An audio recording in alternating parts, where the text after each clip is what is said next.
오늘 아침 하나님 말씀은 히브리서 10장 12절 말씀 한 절을 봅니다. 히브리서 10장 12절입니다.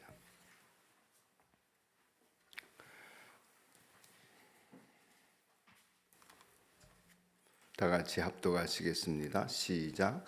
그러나 그리스도께서는 죄를 사하시려고 단 한 번의 영원히 유효한 제사를 드리신 뒤에 하나님 오른쪽에 앉으셨습니다. 아멘.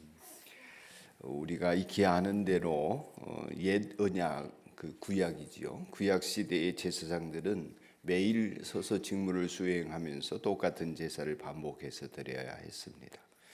드릴 때마다 이제 sacrifice 이렇게 하는 희생을 드렸죠.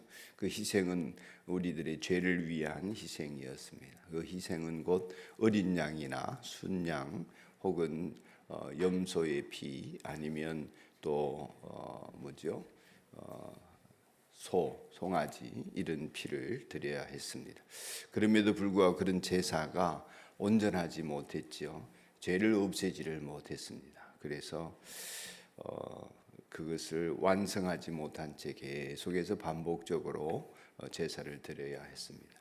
동물의 희생을 바치는 제사는 그렇게 죄가 온전히 제거되지 않는 제사였기 때문에 매일 반복했습니다. 또 온전히 깨끗하게 할 수가 없었기 때문에 그렇게 반복하는 제사를 드려도 죄는 여전히 사람을 주장하고 또 그렇게 망가뜨리는 권세를 가지고 있었죠. 오늘 말씀 10장 12절 말씀을 우리가 함께 읽었습니다마는 예수님은 앞선 구약 시대의 제사장들과 다르다 하는 것을 우리에게 이 히브리서 전체가 알려주고 있는데 그 직무와 다른 예수님의 이 제사장들의 직무와 다른 예수님의 대제사장으로서의 역할 그것이 어떠했나에 대한 말씀이죠. 예수님은 지난날의 제사장들과는 달리 단 한 번의 영원히 유효한 요 세 가지의 형용사를 쓰면서 단 한 번의 영원히 유효한 제사를 드리셨습니다. 이 제사는 지난날의 제사와 달리 제사장들은 온전히 이루지 못했지만 예수님의 이 희생은 더 이상 반복될 필요가 없는 영원한 것이다 하는 것입니다. 영원함이라고 하는 것은 한 번에 드리셔서 효력이 영원하다. 효력이 영원한 것입니다. 그래서 영원히 유효한 효력을 발휘하는 제사를 드렸다 하는 것이죠. 이런 예수님의 십자가 희생은 하나님의 뜻을 따라 한 것이고 단 한 번에 모든 죄를 멸하신 것이었습니다. 그렇기 때문에 이 십자가의 죽음으로 인해서 모든 죄를 해결하시고 다 갚아주셨다 했기 때문에 더 이상 제사를 반복할 필요가 없는 것입니다. 그래서 다른 교단과 달리 다른 교단은 계속해서 제사를 드린다. 그래서 성직자의 이름을 사제다 이렇게 하거든요. 그러니까 우리는 그런 제사를 반복하지 않는 것이다 하는 것입니다. 더 이상 반복할 수 없는 할 필요가 없는 영원한 제사를 드려서 우리는 예배를 드린다 이렇게 합니다. 그렇게 완전한 제사를 드리신 후에 예수님께서는 어디에 계십니까? 하나님 오른쪽에 앉아 계신다 그랬습니다. 하나님 오른쪽에 앉으셨다. 11절 말씀 위로 올라가서 보시면 같이 한번 읽겠습니다. 11절입니다. 시작. 모든 제사장은 날마다 제단에 서서 직무를 수행하면서 똑같은 제사를 거듭 드리지만 그러한 제사가 죄를 없앨 수는 없습니다. 아멘. 그렇게 죄를 없앨 수 없었던 것과는 달리 예수님은 대조적으로 이제 서서 직무를 수행하던 이 불완전한 제사와는 달리 말이죠. 예수님은 어디에 계시다고요? 하나님 오른쪽에 앉아 계시다. 편안하게 앉아 계신 것입니다. 대제사장이시면서도 다시 서서 일을 하지 않으시는 거죠. 이제 섰다 앉았다 이 표현은 뭐냐면은 서 있는 것은 끝나지 않은 것입니다. 앉아 있다 하는 것은 이것은 제 해석이에요. 서서 있다고 하는 것은 아직 일을 해야 된다 그런 뜻이고 앉으셨다고 하는 것은 예수님이 어디 계속 영원히 앉아 계십니까? 저는 오래 앉아 있지를 못하는 사람인데 그 앉아 있다는 것은 완성되었다, 끝냈다 그런 은유로 이해를 하시면 되겠습니다. 왜냐하면 시편 110편 1절의 인용이에요.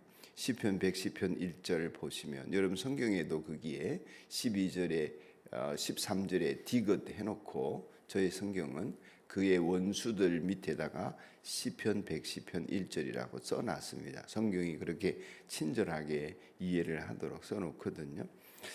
시편 110편 1절을 보면 주님 하나님께서 나의 주님께 말씀하신, 나의 주님은 예수님입니다. 그러니까 하나님께서 예수님에게 말씀하시기를 내가 너의 원수들을, 누굽니까? 마귀를, 너의 원수들을 너의 발판이 되게 하기까지. 여기 발판이라는 뜻은 요즘은 잘 발판이 있습니다만 옛날 발판과는 좀 다르죠. 여러분들이 옛날 영화 같은 데 보면 임금이 내릴 때 노예가 얼른 쫓아가가지고 임금이 내리는 그 말에 내리거나 가마에 내릴 때 밑에 가지고 엎드리는 사람 보셨습니까 혹시? 그렇게 이제 높은 사람 밑에 높은 사람이 내리도록 발이 닿지 않는 높은 곳에서 내리도록 엎드립니다. 그게 발판이에요. 그러니까 노예나 종들이 발판이 되는 것입니다. 밟고 지나가는 거죠. 그 발판이 되게 하기까지, 마귀를 발판이 되게 하기까지 너는, 예수님은 내 오른쪽에 앉아 있어라. 그렇게 이제 다윗이 주님을 향하여 노래했던 시편 110편인데 하나님께서는 예수님에게 승리를 안겨주신다 하는 예언의 시편이죠. 히브리서 기자는 이 내용을 인용하면서 영원한 대제사장으로 등극하신 예수님께서는 이제 완전히 마귀의 일을 멸하는 최후의 심판 때까지 하나님께서 오른쪽에 앉아 있으라 하셨다는 거죠. 그것은 모든 예수님의 임무가 완성이 되었다 하는 것입니다. 오른쪽은 방향을 가리키는 것이 아니고 의로운 자리 혹은 권능 있는 자리, 오른쪽 왼쪽이라 해서 방향 지시등이 아니라 그런 뜻입니다. 의로우신 하나님께서 원하시는 옳은 길로 순종하셔서 우리들에게 영원한 자유를 주시고 죄에서 벗어나게 하신 이 예수님을 이제 권능 있는 자리에 앉히셔서 예수님은 뭐 하시냐? 완성된 이 구속의 속량, 우리의 죄를 없애시고 영원히 단번에 유효한 제사를 드리신 이 제사가 실제로 유효하게 되도록 누구에게? 우리 한 사람 한 사람에게. 그것이 실제로 유효하게 되려면 첫째는 우리가 믿어야 되는 거고요. 두 번째는 우리가 예수님에게 나아갔을 때 믿는 우리의 죄가 없애져야 되는 거예요. 죄가 없애지도록 하시는 것이고, 세 번째는 그 죄를 없앤 죄가 다시 우리를 주장하지 않도록 중보하시면서 죄를 짓지 않을 수 있는 능력을 공급하시는 것이죠. 그것이 능력 있는 자리, 오른쪽에 능력 있는 자리에서 예수님이 하시는 일이고, 그 일을 우리는 대표적으로 중보자다 이렇게 표현하겠습니다. 중보하시는 일을 하신다. 그러니까 그래서 우리는 예수님을 믿을 때에 우리의 죄를 사하실 뿐만 아니라 우리를 모든 불의에서 깨끗하게 하십니다. 깨끗함이라고 하는 것은 이전의 제사에서는 없었던 것입니다. 깨끗해지지가 않아요. 그런데 우리는 깨끗해진다. 그것은 죄를 안 지을 능력을 주신다 하는 것입니다. 죄를 이기고 죄를 안 지을 수 있도록 우리를 이끌어 가시는 것입니다. 그래서 얼마 전에도 말씀을 드렸지만 여러분은 성령의 인도하심을 따라 살아가십시오. 그러면 육체의 정욕을 채우려 하지 않을 것입니다. 방법이 다 나와 있는 거예요. 우리가 그냥 육체의 정욕을 채우려고 사는 우리인데 그렇게 안 되려면 어떻게 해야 되나? 성령의 인도하심을 따라 살아가십시오. 그러면 됩니다. 이랬는데 안 그러는 거죠. 안 그러니까 왜 나는 죄를 반복해서 짓나? 왜 나는 죄에서 못 벗어나나? 이러고 사는데 어리석은 것입니다. 예수님은 하나님의 우편에 앉으셔서 하나님의 백성인 그리스도를 중보하시면서 지은 죄를 용서받을 수 있도록 하십니다. 또 죄 용서받은 우리를 담대하게 은혜의 보좌 앞에 나아가서 그 은혜의 보좌 앞에서 살아갈 수 있는 길을 열어주셨기 때문에 예수님은 담대하게 내가 길이다 이렇게 하신 것입니다. 그 길이라고 하는 것은 여러분이 살 길도 되겠지만 그것은 하나님께로 나아가는 길이다, 이런 표현인 것입니다. 그래서 현재는 부활 승천하셔서 어디 계십니까? 하나님 오른편에 앉아 계시고 13절 한번 같이 읽겠습니다. 인용한 말씀인데요. 시작. 그리고서는 그는 그의 원수들이 그의 발 아래에 굴복할 때까지 기다리고 계십니다. 할렐루야. 마지막 때를 기다리고 계신다. 그 주님으로 인해서 우리는 새 마음을 품고 세상과 결별된 사람으로서 다른 길을 걷는 하나님의 백성입니다. 그 길에 우리가 승리하는 방법은 성령의 인도하심을 따라 살아가는 것입니다. 그것은 우리의 힘으로나 능으로나 의지로나 결단으로 되지 않습니다. 성령 하나님이 우리에게 임하셔야 되고 그 인도하심을 받아야 합니다. 그래서 우리는 기도하는 것입니다. 기도는 우리가 하고자 하는 열망이 있지만 능력이 없기 때문에 기도를 드리는 것입니다. 기도드리겠습니다. 하나님 아버지, 부활하신 주님의 승리를 믿습니다.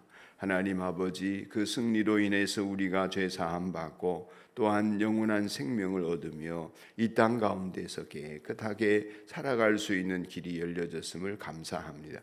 그것이 실제로 효력이 발휘할 수 있도록 하나님과 우리 관계를 열어주시고 우리로 하여금 성령의 인도하심을 따라 살아갈 수 있도록 성령께서 내주어 역사하여 주심을 감사합니다. 죄 사함 받은 새 마음의 확신으로 살게 하여 주시고 새 마음을 입은 저희들이 새로운 피조물이므로 새로운 피조물로서 새로운 욕구가 더욱더 열매를 맺게 하시고 옛사람의 욕구는 점점 소멸되게 축복하여 주옵소서. 오늘도 이 추운 날씨 속에 하나님 카풀을 하고 여러 모양으로 일찍 자고 일찍 일어나면서 세겹줄 기도에 힘쓰는 성도들의 헌신과 봉사가 헛되지 아니하여서 기도하는 일들마다 중보하는 일들마다 우리 하나님이 열매 맺게 역사하여 주옵소서. 병중에 있는 성도들이나 이 자리에 나오지 못하는 모든 성도들에게도 동일한 은혜를 내려주시어서 우리 산돌교회가 2024년도에